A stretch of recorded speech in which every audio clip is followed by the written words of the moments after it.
Проведувањето на новата стратегија за правосудството ќе ја следи лично премиерот Зоран Заев. Тој ќе претседава со новото тело кое ќе се формира кон крајот на овој месец.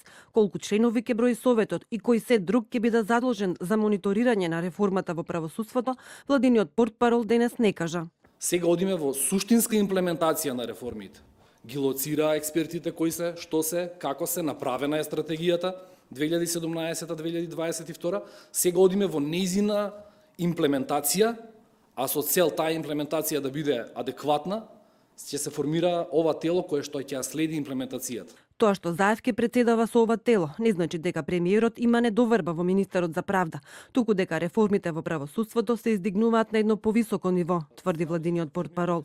Министерот за правда ќе одлучи каква ќе биде функцијата на Советот за реформи во иднина, односно во која форма тоа ќе продолжи да работи. Работата на овој совет, кој што беше во рамките на Министерство за правда, формиран од министерот за правда, имаше специфична обврска која што беа таргетирани во планот 369, во тројката и во шеската.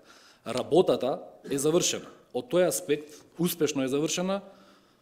Се работи за врвни професионалци во својата област во Република Македонија. Целата влада им е благодарна на нивната контрибуција и се што одработија. Реформите во правосудството се едни од суштинските во планот 369 и во извештаите на Прибе.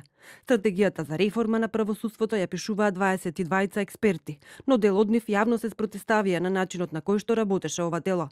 Прв оставка поднесе професорот Гордан Кајлајџиев, зашто како што рече, советот бил декор на Министерството за правда и на владата, а не вистински совет за реформи. По него оставка даде и професорката Мирјана Најчевска.